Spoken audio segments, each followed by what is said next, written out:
para hablar un poco sobre la postura del gobierno también y de la forma de ir generando estos vínculos tan saludables para la democracia. Está en línea el vicegobernador, el doctor Eduardo Mones Ruiz, a quien saludamos. Eduardo, Juan Pablo Galeano y Virginia Soloa desde Radio La Red, te saludamos. Buen día. Hola, buen día Juan Pablo, buen día Virginia y muy buen día a toda su audiencia. Gracias por atendernos, vicegobernador.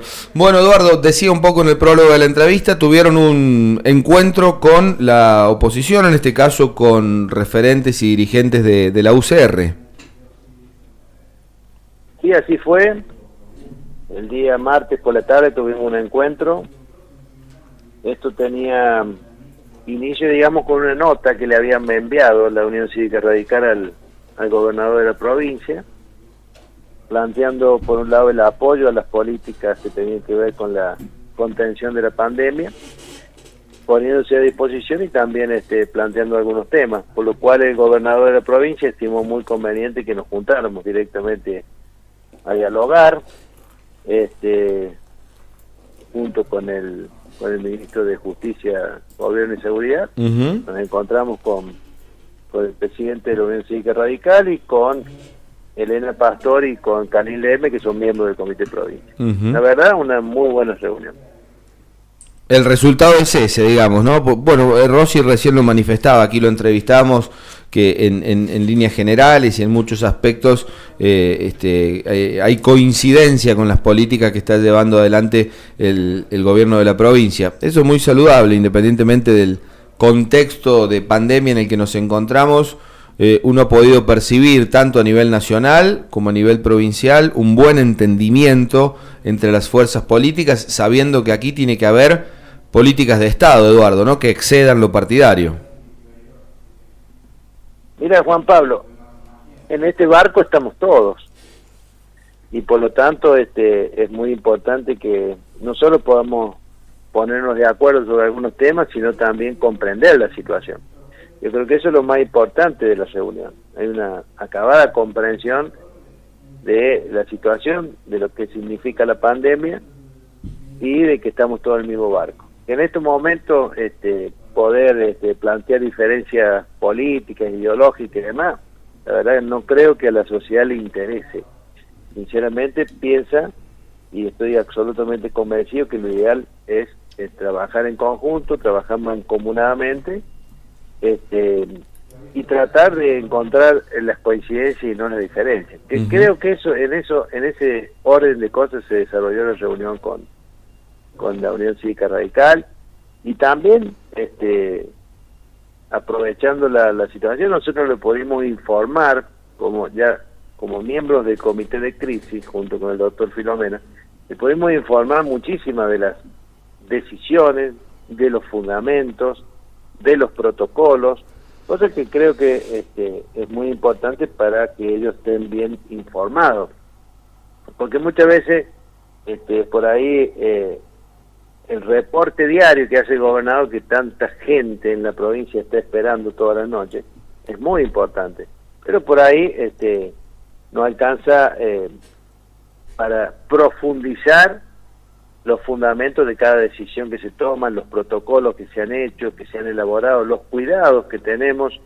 fundamentalmente en las fronteras y un montón de situaciones que creo que le hemos aclarado muy bien a los dirigentes de la Unión Cívica Radical, y creo que eso es muy bueno porque ellos también lo pueden trasladar a sus dirigentes, ¿no? Eduardo, algunas preguntas concretas sobre algunas situaciones. Las legislaturas, los consejos deliberantes, se habló del tema, se está trabajando para ver si se puede volver de alguna manera a la actividad de manera virtual. A nivel nacional hay una discusión respecto de eso. Aquí en la provincia, usted como presidente de la Cámara Alta ha podido de alguna forma entablar diálogos para ver si las legislaturas comenzarán a funcionar, tanto provincial como los consejos deliberantes. Mira, nosotros, primero que nada, quiero volver a destacar y elogiar el grado de madurez política y de consenso que nos permitió poder iniciar la sesión el 1 de abril en las condiciones que estábamos.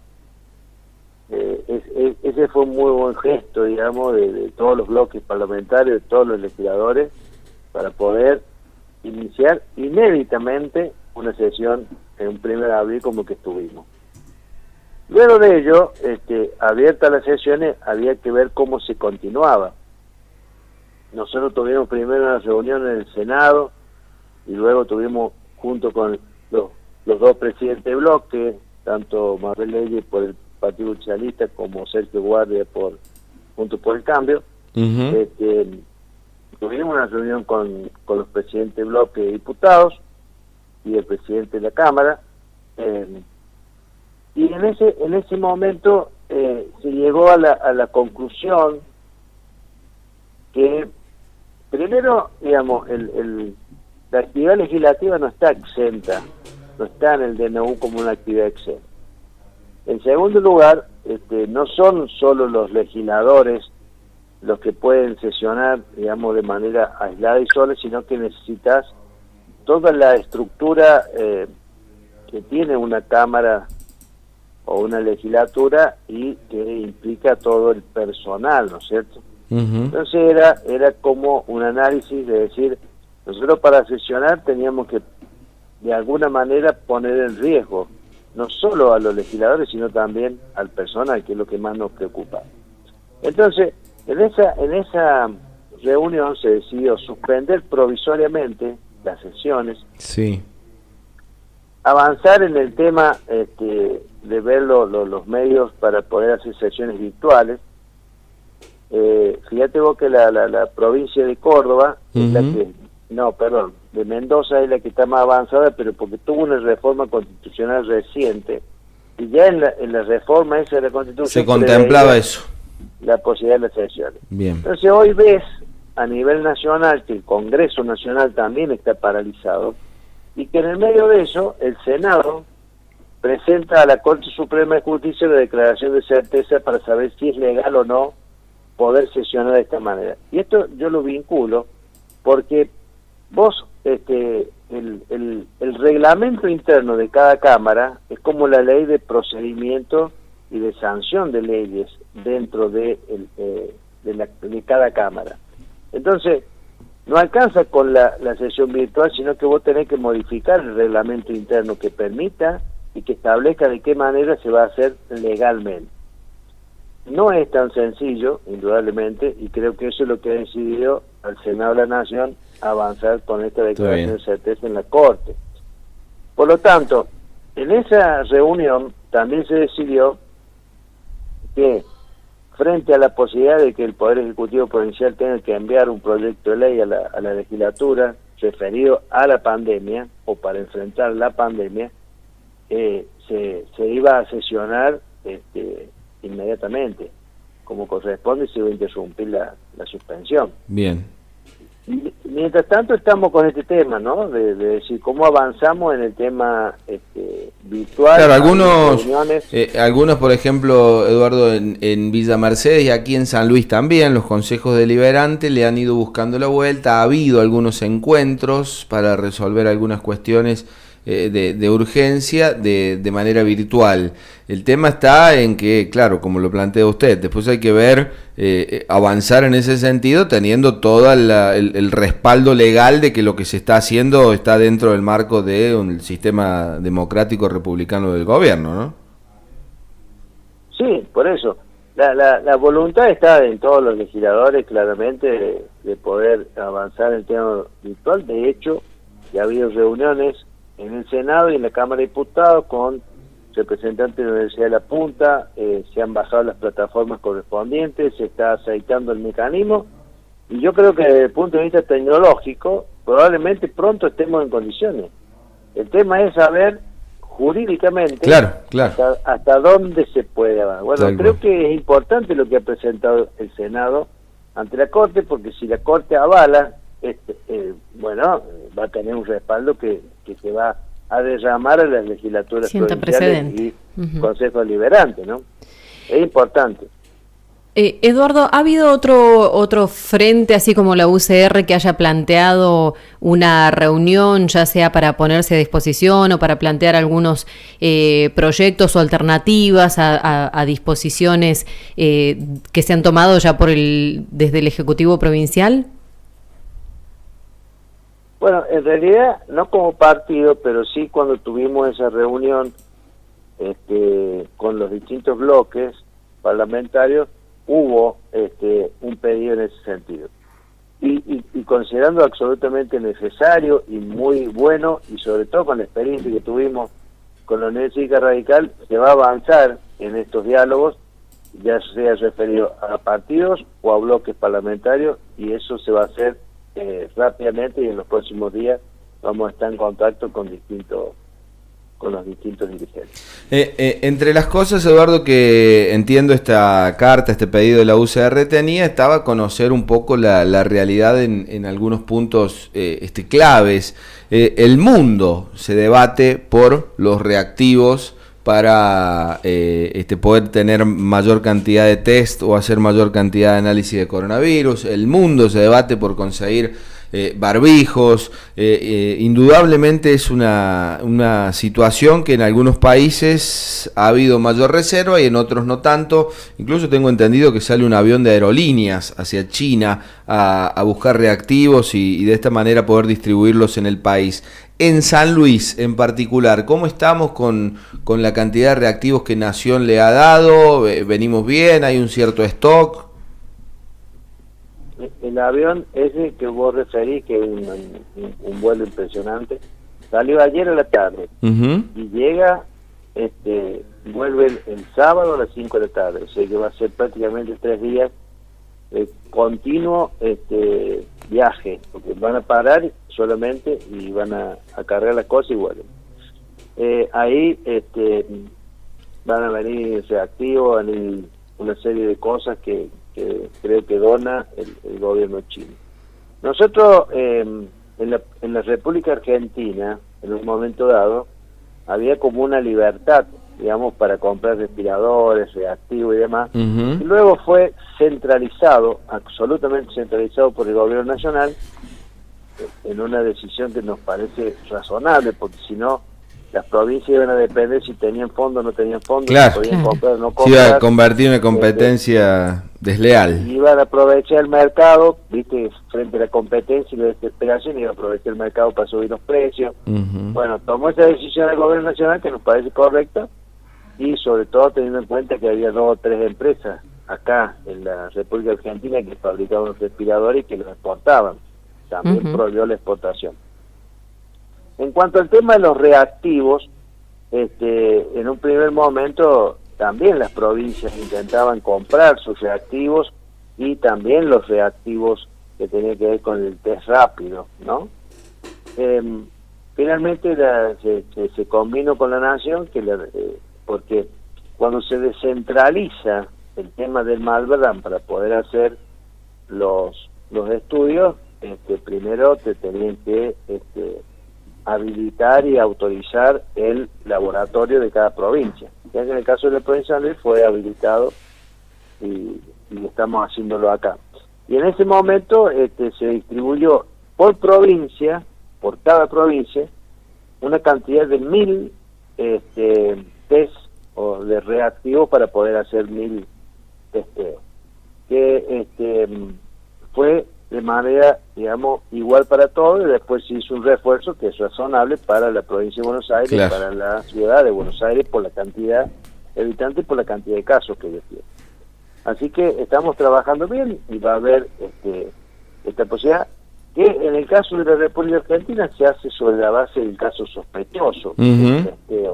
Está definido por el Ministerio de Salud de la Nación y también claro, la única modificación, vicegobernador, es que antes era fiebre o alguno de los síntomas físicos y además se agregaba si había venido del exterior. Bueno, ese último requisito ahora ha desaparecido porque ya hay muchas provincias, no es el caso de San Luis, pero sí de Córdoba, Chaco, Ciudad de Buenos Aires y Capital Federal, y creo que Tierra del Fuego, en la cual ya hay transmisión comunitaria, entonces ya no es requisito que hayas venido del exterior o que hayas estado con alguien del exterior. Ahora está centralizado en el tema de los síntomas. Y en ese sentido, aquí en San Luis, digo, la gente tiene que estar tranquila que la capacidad en cuanto a los reactivos por el momento alcanza para ir controlando la situación.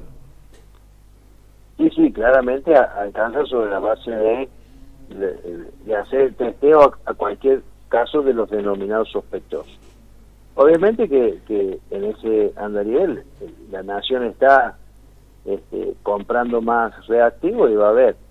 Y después, bueno, se planteó en muchos lados la posibilidad de hacer los testeos con los test rápidos, pero bueno, finalmente en muchos lados se determinó que no eran confiables porque... Ha habido problemas, sí.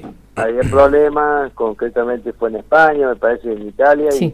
Porque había mucho falso negativo, entonces no eran tan confiables, y por lo tanto, por lo menos en esta etapa se desechó esa posibilidad.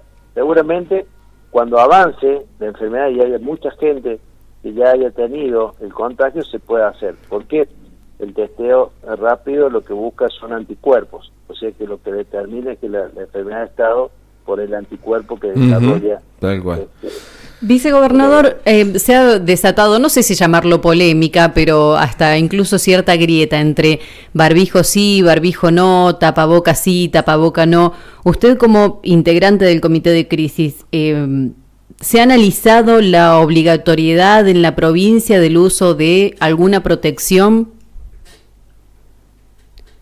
Bueno, en realidad eso es lo que denominamos nosotros, que permanentemente esto no es una foto, sino que es muy dinámico. Uh-huh. Es muy dinámico. Entonces va cambiando, porque hasta hace 15, 20 días no era lo más recomendable el tema del uso del barbijo, ¿no? Sí. Sino que se decía para ciertas circunstancias. Y de a poco fue cambiando, y hoy, de hecho, en muchísimas provincias y en la Ciudad de Buenos Aires ya es obligatorio el uso del barbijo. Esto genera otra situación, que digamos, el barbijo en sí, el barbijo con las normas que tiene que tener, es un elemento que escasea, y que fundamentalmente el sistema de salud tiene que tener toda la previsión para tener los barbijos, porque ellos son, digamos, la primera línea que tiene que estar absolutamente protegidos. Por otro lado, empiezan a surgir todo el tema de, en vez de que sean barbijos, empiezan a denominarle tapaboca o máscara, digamos, porque son más caseras, sí. Que en definitiva a donde se está apuntando. El barbijo, que es reservado para las situaciones de salud, para los que están contagiados, para determinadas situaciones, y que el tapaboca o máscara lo usa el resto de la población. Uh-huh. Y uno escucha y mira y ve los distintos científicos, y hay también posiciones muy encontradas sobre si en definitiva tiene eficacia o no tiene eficacia. La provincia de San Luis sí también lo está analizando, y pero con esa reserva, ¿no? Porque uno extiende, digamos, que el barbijo sea absolutamente obligatorio, entonces todo el mundo sale a comprar, y luego no hay para el sistema de salud, para los grupos de riesgo, para esto, que también hay que tenerlo en cuenta, Entonces, hay que, en vez de que sea así absolutamente obligatorio el uso, también hay que tener en cuenta las circunstancias y las situaciones. Y en eso estamos en este momento, todavía no hay una definición, que seguramente estará en los próximos días. Bien, le agradecemos, Eduardo, por este rato. Me gustaría sobre el final que le hable a los oyentes, que le hable a los amigos taxistas, a los choferes de cole, que bueno, ahora ya en un ratito empieza el paro, pero a la gente que nos está escuchando, que nos manda fotos desde la fila pagando tal cosa, o aquellos que están en la casa, al ciudadano común que está en esa situación verdaderamente entendible, pero al mismo tiempo desesperante de saber que está cumpliendo con lo que le piden, pero al mismo tiempo que el contexto económico lo está empezando a asfixiar, y comprende la gravedad, pero al mismo tiempo ve que aquí, gracias a Dios, mucho no pasa. El mensaje que le gustaría dar a la población en general, teniendo en cuenta, insisto, todos los aspectos de esta pandemia. Bueno, mirá, Juan Pablo, nosotros, el mundo, digamos, de golpe le ha pedido al ser humano, que es un ser social por naturaleza, el ser humano es un ser social, le ha pedido de golpe que cambie radicalmente su cultura y pase a ser un ser insociable, o sea, que no se relacione, que no salga de la casa, ¿ya? Es sumamente complejo, sumamente difícil, y así lo asumimos como tal. El problema es que, en definitiva, el mundo hoy no encontró todavía otra vacuna o otro método de prevención más que la cuarentena. Y esto indudablemente ha dado resultado, porque si no, si hubiera llegado a la cuarentena, el mundo sería realmente un desastre. Igual tiene más de 2 millones de contagios ya, y que vamos a ver cómo se va a ir exponenciando esto rápidamente. Yo lo que noto, precisamente frente a la situación de que San Luis ya hace muchos días que no tiene ningún caso, y que hay mucho control, y que en definitiva agradecemos muchísimo, porque la inmensa mayoría de la población ha cumplido la cuarentena, la inmensa mayoría de la población. Entonces, que no nos relajemos, que no nos confiemos, que sigamos cuidándonos, que la única manera es con la cuarentena por ahora. Obviamente que trae. Ahora, por eso el gobernador ha pensado en estas de los anillos de aislamiento, previendo precisamente la situación de los lugares más peligrosos y demás, y poder ir de a poco, si la nación finalmente nos habilita la propuesta, ir de a poco pudiendo levantar las restricciones en otras regiones de la provincia, y de a poquito ir avanzando. Pero el mensaje sería: no nos relajemos, no nos confiemos, porque tenemos que seguir cuidándonos, y cuidarnos a nosotros, cuidar a nuestra familia, y por ende la sociedad. Hay una sola manera en estos momentos, que es la cuarentena y quedarse en su casa.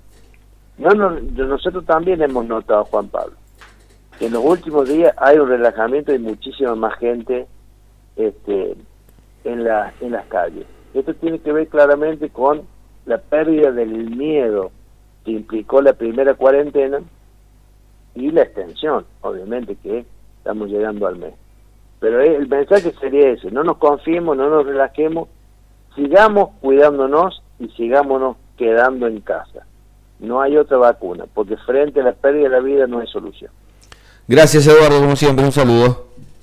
Gracias a ustedes. Que tengas una linda jornada. El vicegobernador de la provincia, el doctor Eduardo Mones Ruiz, hablando en principio sobre la reunión que habían mantenido con la UCR, y luego conociendo algunos detalles importantes que me parece que todo el mundo necesita saber, esto de, bueno, cómo estamos de reactivos, hablarle un poco a la gente. No es lo mismo que le hable uno, que te hable el vicegobernador, que conoce, que tiene la información de muchas cuestiones que hacen a las acciones del comité de crisis, y después un poco una pregunta más política: ¿qué va a pasar con las legislaturas, ¿no? Que es todo un tema, claro, para ver si empezarán o no a tener cierta actividad, aunque sea de manera virtual.